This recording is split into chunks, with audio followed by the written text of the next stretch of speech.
Okay, ladies and gentlemen, I will call the July work session to order and welcome those that are here and those that are watching online on this hot July day. Madam Clerk, would you kindly call the roll?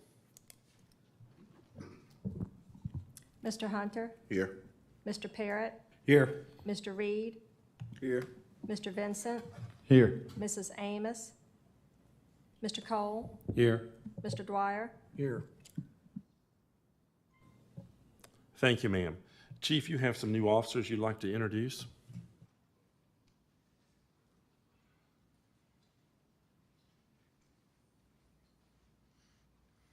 Good morning, everybody.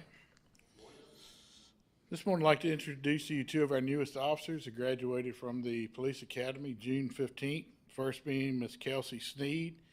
Kelsey was born in Halifax County. She graduated from Halifax County High School. She worked as a call center customer service tech for 2.5 years. And then she decided to jump over into the Department of Corrections, where she spent 2.5 years before she came on board with the Farmville Police Department. She currently resides here in Prince Edward County.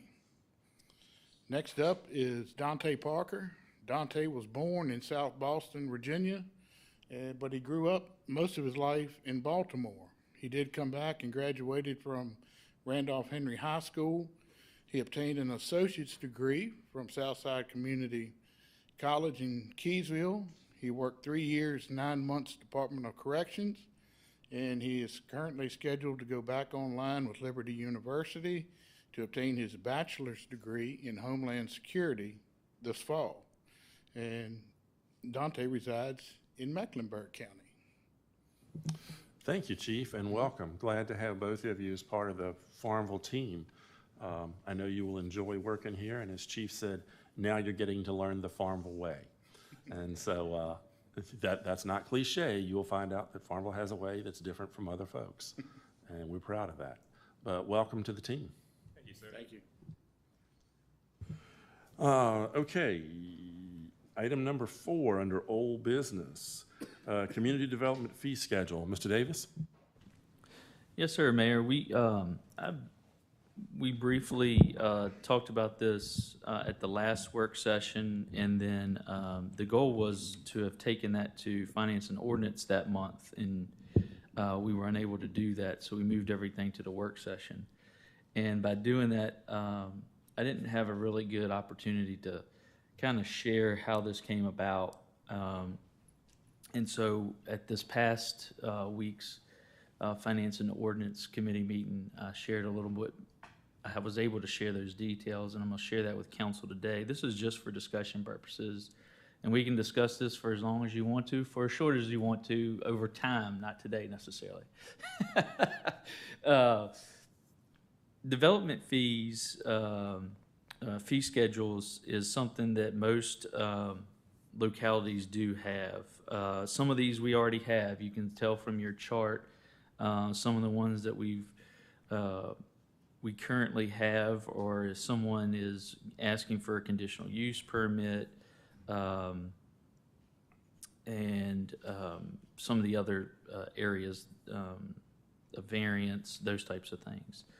The purpose in fees of these types of fee schedules is not all of these, but the majority of these are for things that is done for a specific person or a specific entity.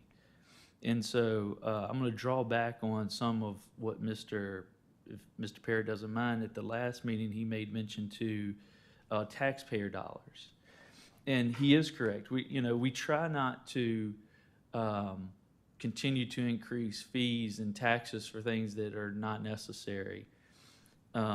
Where this fee schedule comes in, though, is not necessarily for those individuals that are paying taxes, but those that may be in the future. But if I take one example, and that is a site development plan for a commercial piece of property. That's a business or a development firm or a person, individual, that's looking to develop a business or a piece of property that's maybe not doesn't have anything on that piece of land at this time. And so when that piece is developed, it takes a full-scale site plan to look at not just setbacks and those types of things, but as far as erosion and sediment control and, the layout of that piece of property in correlation to how it would meet with existing land uses, all those types of things. And so we're spending time, staff is spending time specifically for one individual or one entity in doing that work. And if we don't try to recoup some of those cost of that, then the taxpayers really are paying solely for that service to one individual or one entity, and not the community necessarily as a whole. And so I would say many of these fees are based on trying to recoup the cost of the staff's time when reviewing them in order to be more mindful of the taxpayers' money. We're not saying, we broke it down for you and have a fee for every single thing that we do. We're not saying that we're married to that's what we have to do. We're saying, here's your options. This is what we can look at. What do you want to implement? We also did look at other localities. And so at that last meeting, you said you'd like to see the ones that we looked at. And so in your material that we provided, you have that information that was shared with you. We looked at Ashland, the town of Ashland, the town of Strasburg, city of Lexington, town of Smithfield, town of South Boston, and the town of Front Royal. We've also asked the town of South Hill for some information. And before this meeting, we had not been able to get it and put it into the spreadsheet that we have. In talking in finance and ordinance, there was a conversation there about some of them maybe that are more for residents, such as like a zoning fee, being that they already have to get a building permit, that we don't do a zoning permit fee. So some of those that are maybe specific to people that are residential people here in town, that we may not implement those types of fees. So I'm open for questions, conversation. If it's something you want to look at further and we come back to the next work session, obviously we would be happy to do that as well.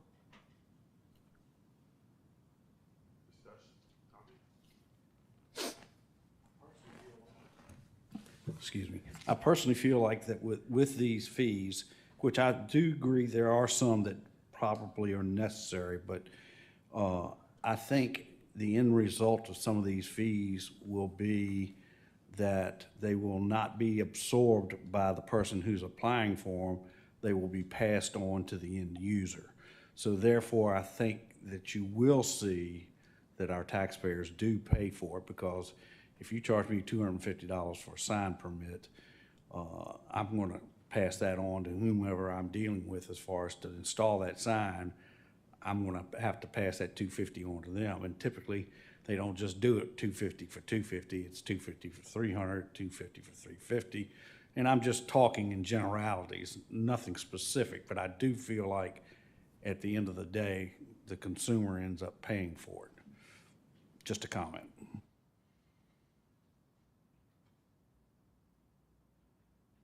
Others?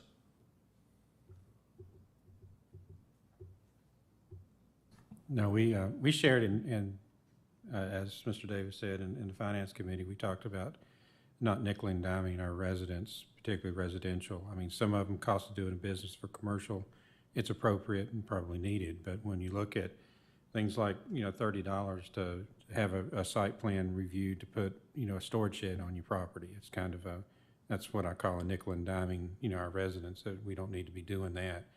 But if a commercial property wants to come in and they have a site plan, then it's appropriate. They expect that on the commercial side, but not on the residential. And I agree, we need to avoid any residential burden as much as we possibly can, with a fee schedule like this.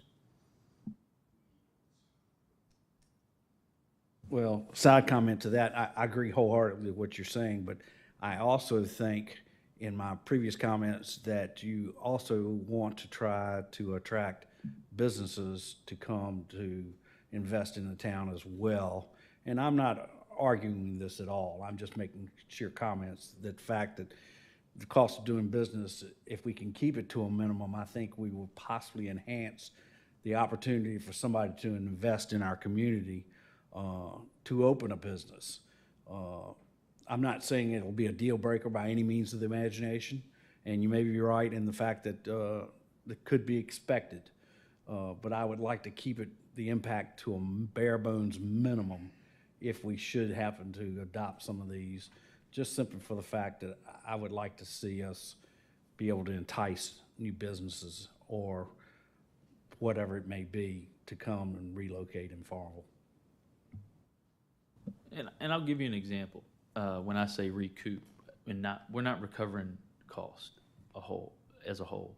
The majority of people that file a variance or a conditional use permit, that has to be advertised in the newspaper 4 times, twice for the planning commission, twice for the town council both public hearings. $500 majority of the time does not even cover the advertisement fee from the newspaper for 4 times.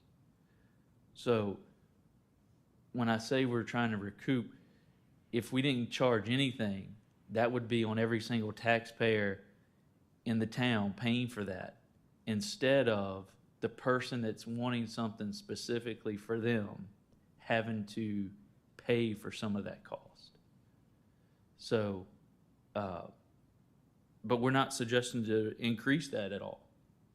But $500 traditionally does not pay for 4 advertisements in the newspaper. And I'm just giving you that because that's already on the books, and we already currently do that. But we're already spending, if we didn't have something, then the general taxpayer, whether it's business, residential, they're paying for it when it's being done for one individual.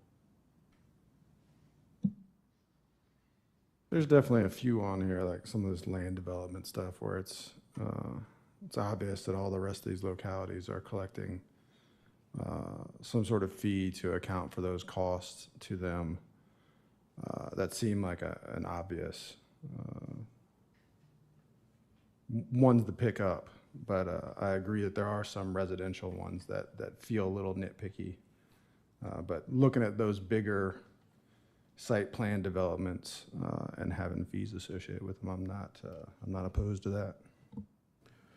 Mr. Davis, is there any way we can go back and look at if we were charging some of these fees, and it may take a while to do it, to see what money we would recoup for some of the things, not all of them, not the nitpicking ones, but just the major ones, that how much we would recoup in the last year or two as for the services that we already provided? To give us- Sure. We can. We just have to pull, and I mean, it might be several years back. Because if you're talking about developing a full site, that's a vacant piece of land. I mean, we might have to go back several years. We don't have many of those, right? So when we do, we'd have to go back and see what would that have been for us. Yeah, it gives us an idea of what kind of money we'll be recouping, and even if it's worth it or not. Any other questions or comments? So what I'm hearing is we'll come back with that estimate on some of these fees, that we can produce that information, and then take out the ones that are primarily for residences and some of the other ones, such as like food truck. They already get a business license, those types of things. So some of those that not as meaningful. Okay, thank you. Okay, item number 5, adopt resolution 2022-0701, police vehicle capital. Mr. Davis? It's a resolution that we need for the financing company to lease the 5 vehicles for this budget year. Do I hear a motion? I make a motion, we approve the request. Second. Motion and second, and see if it's assigned. Madam Clerk, you call the roll. Mr. Vincent, Yes. Mr. Reed, Yes. Mr. Parrott, Yes. Mr. Hunter, Yes. Mr. Dwyer, Yes. Mr. Cole. Yes. On unanimous vote, the measure is passed. Thank you, ma'am. Item 6, request authorization for the town manager to sign a contract with LaBelle. Mayor, members of council, we currently have been under contract with Labella. They're our engineering firm for our closed landfill. This is just our renewal of a contract with them. And it is budgeted, and I just have to have authorization to sign contracts. I'd like to ask a question. In the past, as far as the charges, I know this has been going on since I can remember as far as the charge for the taking care of this landfill. Yeah, I was gonna say, it's been going on for a long, long time. Is there ever any end in sight, or will it be with us till the day we die?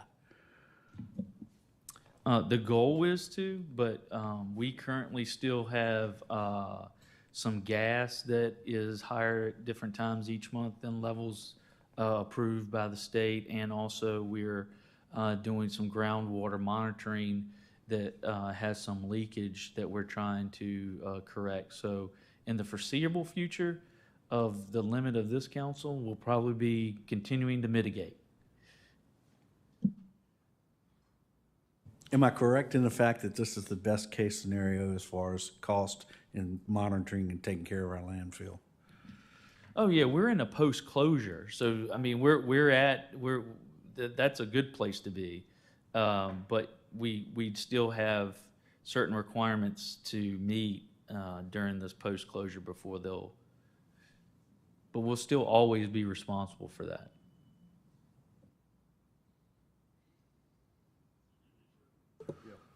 Any other questions? If not, do I hear a motion? I make a motion that we authorize the town manager to sign a contract with LaBella. Second. Motion and second. Any other discussion? Madam Clerk? Mr. Cole, Yes. Mr. Dwyer, Yes. Mr. Hunter, Yes. Mr. Parrott, Yes. Mr. Reed, Yes. Mr. Vincent. Yes. On unanimous vote, the measure is passed. Thank you, ma'am. Item number 7, discussion of the proposed new school zone speed monitoring devices for Griffin Boulevard. And this was discussed at the public safety. So is it Mr. Davis, Mr. Hunter, who's? Actually, we're gonna let the chief do it. Chief? If I keep calling names, I'm bound to get to the right one eventually. That's quite all right. I'm at the public safety meeting this month, last month. I brought to the Public Safety Committee a proposal on these speed cameras. Last January, when I went to our Chiefs Conference in Richmond, there was a vendor there who was demonstrating these devices. And after, if you recall back last school year, we had a student that was hit at Madison and Griffin Boulevard by a vehicle. And we're very fortunate that that student is still with us. So it raised a lot of concern. And when I saw these, it really excited me to see what they have to offer. So this is a company called Altumit Technologies, and they specialize in speed enforcement cameras. And this is something that's growing popular across the nation and in the Commonwealth as well, where these cameras are set up in school zones, particularly what we're talking about, where they actually catch the speed of the vehicle, the camera catches the tag of the vehicle, and it is hooked up with DMV. The company's hooked with DMV to where they run the tag, and it generates a summons for the registered owner of the vehicle. This is all a civil process, whereas the registered owner of the vehicle either is responsible for the summons, or either they hold accountable whoever was driving their vehicle accountable for the summons. Again, it's a civil fine of $100. The company retains $25. We, the town of Farmville, would get $75 for every summons that is issued. The violator has a right, if they want to take it to court, there's a process on the summons that shows them how to file a request for a hearing in the General District Court of Prince Edward County, in which they would have to pay all court costs required to do so. Just to give you an idea, I asked the company to come down and to put up one of these speed cameras on Griffin Boulevard to see if there was actually a need for it, because I was really concerned whether or not this would be beneficial. So back in March 30th, they did so, and on March the 30th, in an 8-hour period between 8 a.m. 4 p.m., we had 79 violations of 10 miles an hour or above. On March the 31st, we had 103 violations during this period. So that tells me, yes, there is a huge need for this type of device, and it could be very beneficial to us. Now, of course, the word's going to eventually get out that these cameras are up, and I think these speeds will decrease. But still, we all know that Griffin Boulevard is basically a cut-through from the northwest end of town to the south end of town. People are using that from other counties when they're coming in, going to the hospital, what have you, going to Walmart, back and forth. I guess the biggest thing is cost. What does this cost the town? The only cost factor that we have, if we decide to move forward, is we have to put up 2 signs on each end of the school zone. Number one, stating that it's a school zone with flashing lights, and that photo enforcement is activated. The cameras, all the installation process, the company takes care of. We pay nothing. The 2 signs would cost us a total of $5,000 to put them up, to mark the area. But with with those many violations and the fees associated, I think we would pay for them very quickly. Is that the only area being studied?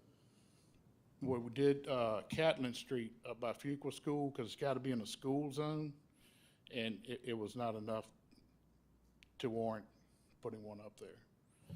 The county is looking at one for the county school. They did a study out there, but I have no idea what they've decided to do.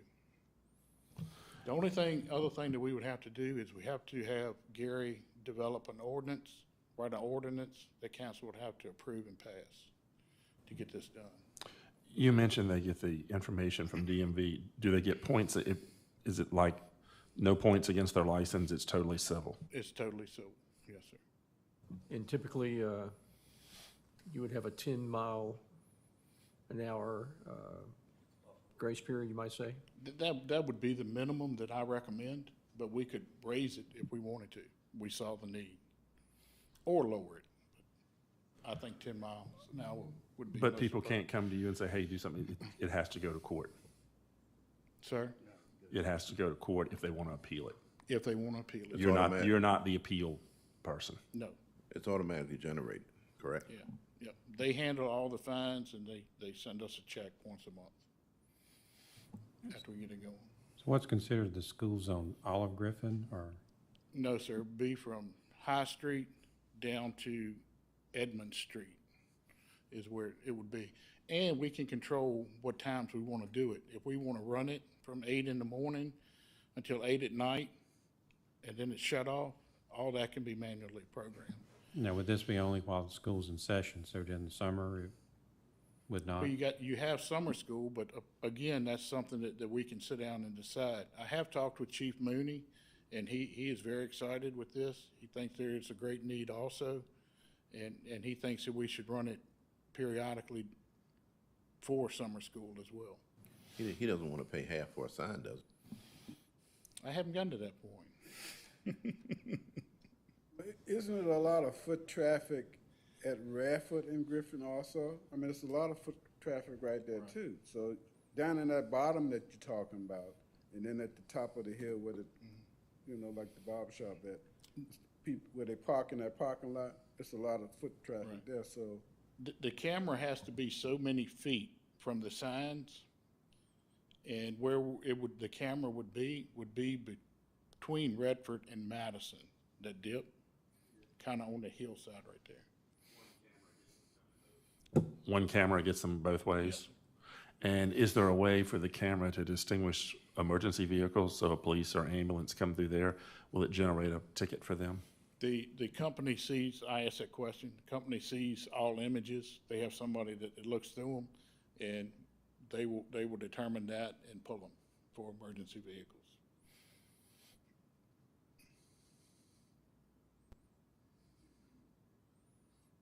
Any other questions? Other questions? Any other questions? Will we put out an advance notice before we actually, if we decided to follow through with it? Will we try to give them, or at least like maybe a couple weeks' notice prior to? Sure. We probably could put the signs up and then not even activate them until a couple of weeks after. Exactly. You have a proposed timeline you'd like to do this? I would like to get it done. My goal was to try to have it installed by school in August, but I don't think we'll make that timeline. Hopefully by next semester, because we got to order the signs, got to figure out how we're going to pay for the signs. We got to have the ordinance done, which hopefully we could get that done pretty quick. Yeah, so the ordinance will have to be drafted and we'll have to have public hearings. I don't think August is, probably looking at September at the earliest before we could actually vote on it, isn't it? I mean, I'm not going to speak for Mr. Elder, but there is obviously a state law that we would mirror our town ordinance on, because that's what gives us the authority to do it. So I'd be happy if you all agree. We would contact Gary and see how long that would take for that ordinance to be drafted, and we'd be able to go from there. I basically have one from Fauquier County that the company gave me. Just change. Is council prepared to make a motion and move forward today with drafting the ordinance and ordering the sign? I'll put that in the form of a motion. Second. Motion and second, all in favor? Any opposed? Ayes have it. Thank you.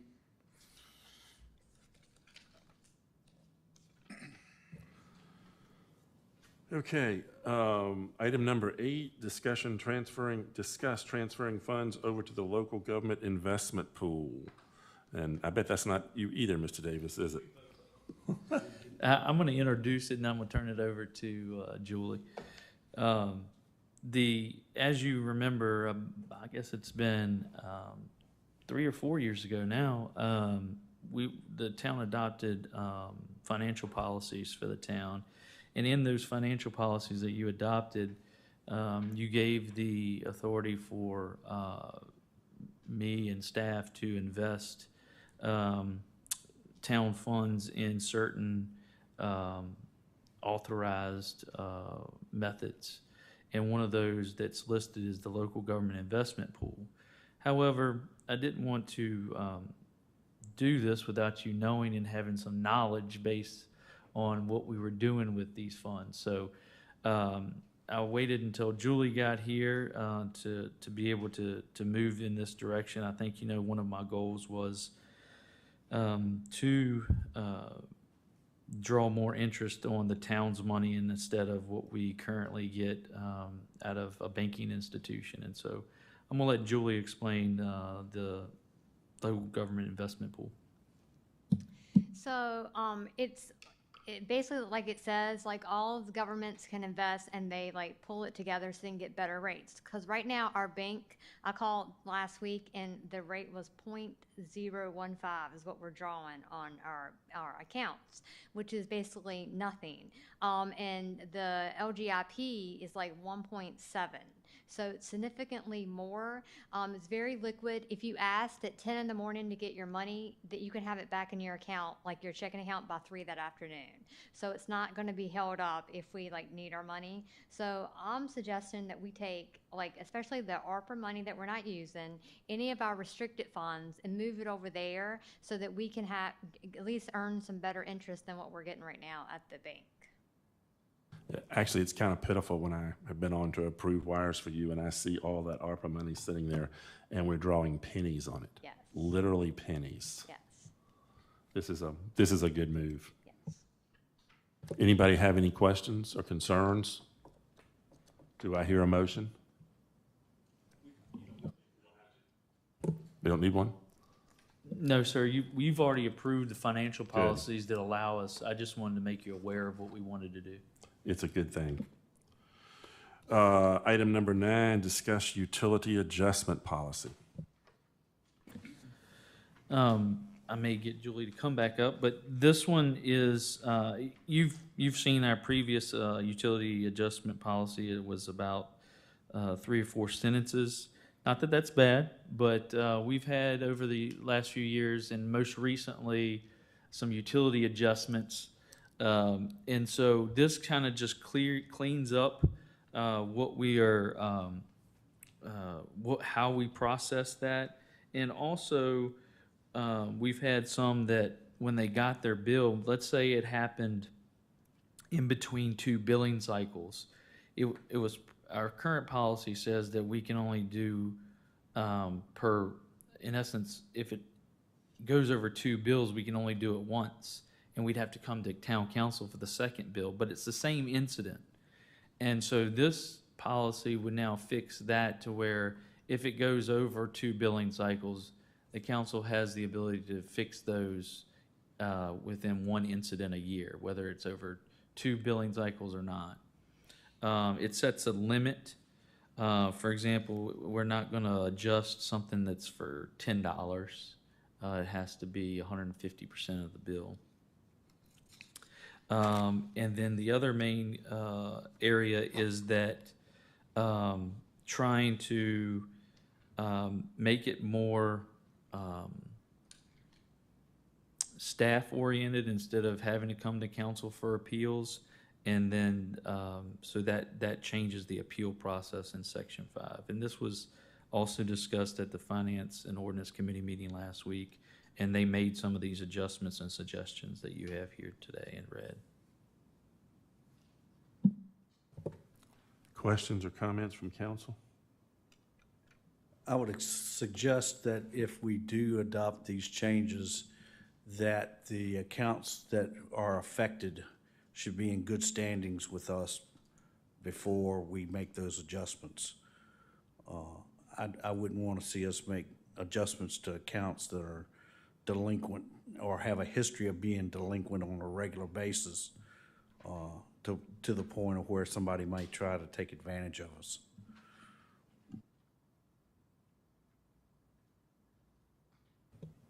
Just a comment. Any? Can I say something? Sure.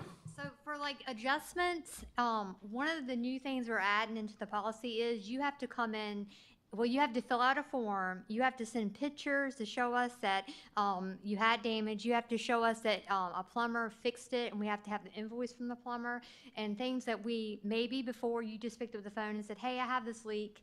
I got it fixed, you know, and we can ask for documentation. Sometimes we get it, sometimes we don't. But this way, it helps to also put some responsibility back on the citizens that if you want this adjustment, then you have to do some steps as well. So it wouldn't be like they would just get an adjustment because they want an adjustment. It's going to have to be steps that they have to take, and all of like those forms filled out and approved before anything gets like written off for them. And this is just more of a supporting that, because right now we don't really have a policy that says you have to do X, Y, Z. It's basically you can call in and ask for an adjustment, and if it seems reasonable, we can grant it. If you need a second one, we have to go to council. So I know in the past with my own business, as far as we had a flapper valve that was hung open and we were not aware of, and of course when I got my bill, I went, holy smokes, and I called and they said, well, if you'll get it documentation of where you've gotten it fixed, we will be more than glad to review it. Of course, I went and bought a flapper valve, brought it back, put it in, and just gave them the receipt for where I bought the flapper valve. But it sounds like we've got a little bit better structure now than what, or are proposing a better Yes. structure than what we've got now. Yes. Thank you. I'll bring other this questions? to the regular meeting in the form of a resolution, Mayor. Okay, thank you, sir. Next item, number 10, discussion amendments to the zoning ordinance. The Planning Commission held a public hearing and reviewed some changes to the current zoning ordinance, which, if you remember, was adopted approximately 2 years ago, which was a pretty big change from some that were still around from 1973. And so over this 2-year period of time, staff has seen where we may have needed to adjust these ordinances to fit what we may not have in our current ordinance, and or specifically in attachment B, some areas that we've had some appeals in what people were considering and needing larger signs. And so in looking at those and hearing those comments and suggestions, we've taken it and increased some of those signage areas, and also looked at best practices for other items in attachment A for things of height regulations of different types, such as public monuments or tanks or those types of things. This would also be going to public hearing for you all, since it's been suggested and recommended by the Planning Commission from a public hearing. These will come to you at your August meeting for a public hearing.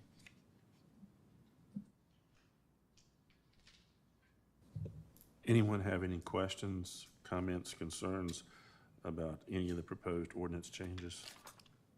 Well, I had expressed in the Finance Committee when we looked at this that the limit of 20 feet for flagpoles might be an issue. I mean, I understand that if they already have it up, it's okay, but if the town needs to replace flagpole out here, I believe it's greater than 20 feet. So I think that's something that's kind of probably a little too restrictive.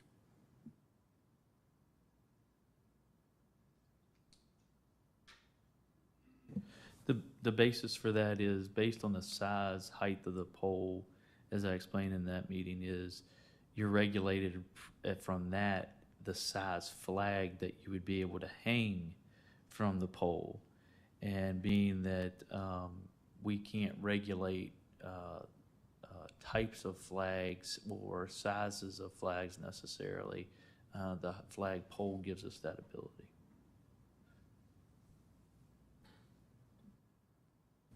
Any other questions or comments? If not, it'll come to a public hearing. Item number 11, request to extend ordinance number 195 deadline.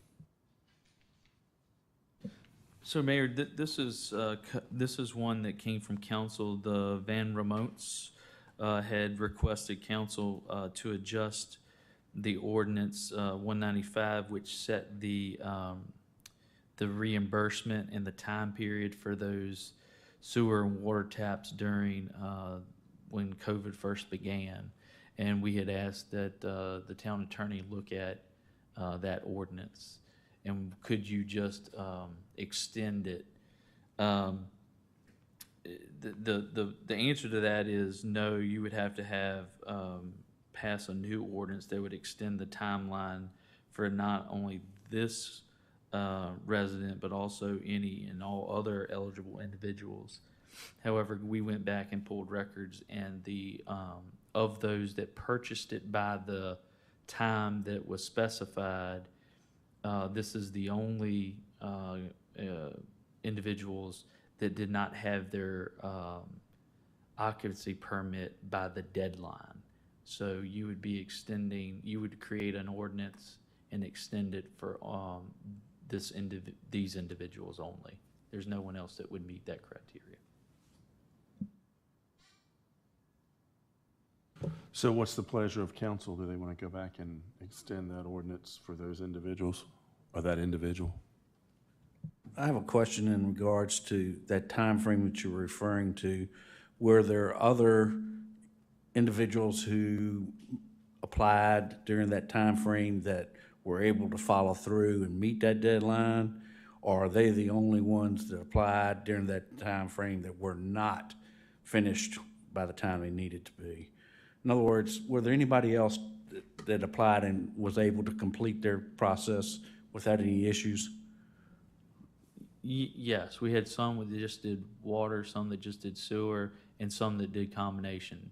So all of those that applied during the time frame of this ordinance, there was a certain time frame that you had to apply by in order to get it, and then you had to have a completion date and have a certificate of occupancy. This is the only one that did not meet the certificate of occupancy. Got a guess as to how many? I don't have it in front of me. I'm gonna say less than 10 maybe Okay. I was just curious. total. Okay. And I think in his letter, he explained exactly what happened, correct? I don't have the letter in front of me. Construction or? Yeah, it wasn't on him, it was the people that was doing the work.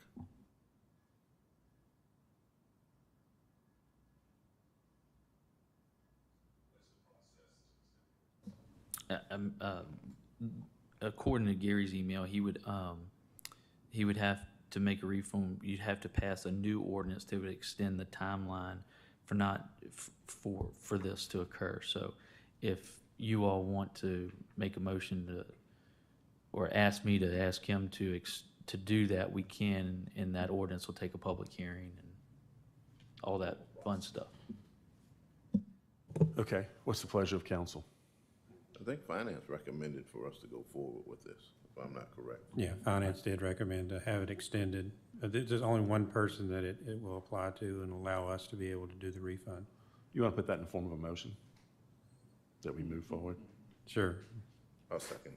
Motion and second that we authorize the town manager to move forward with amending the ordinance. I have a motion and a second. All in favor? Aye. Any opposed? Ayes have it. So if you will proceed with amending that ordinance, that would be great. That's it on the agenda, right? Anything else you have, Mr. Davis? I do, Mayor. I'm going to bring it to you next week. I just want to give you we met with myself and the county administrator with the Mary E. Branch Community Center, nonprofit organization. And the group is really looking at moving forward in finding ways to rehabilitate the Mary E. Branch School building, which was after a school, a community center for the community.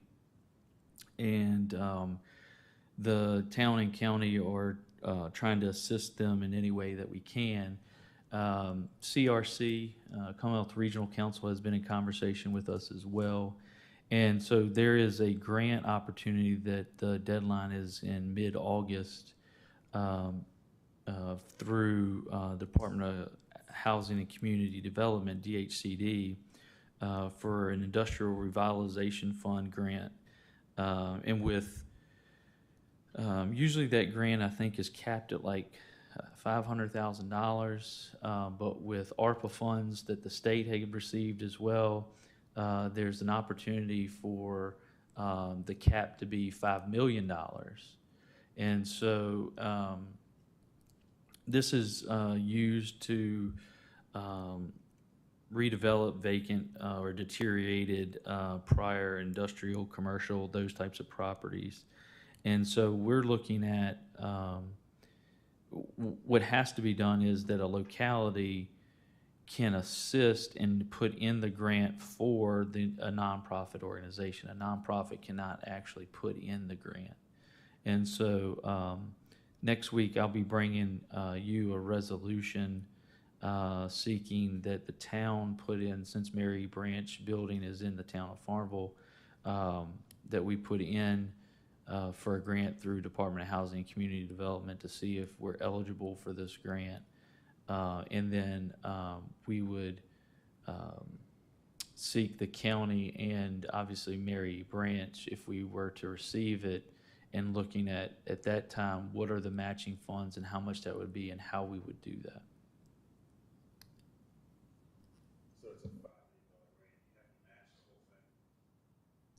The grant is dollar for dollar, I think except for the first million. except for the first 100,000, I think it is. CRC said the first million. Okay.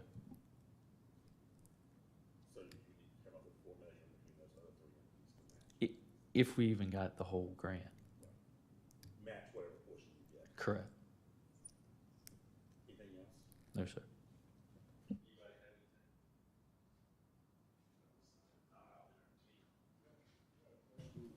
Sorry. How did the fireworks, everything occurred, fireworks,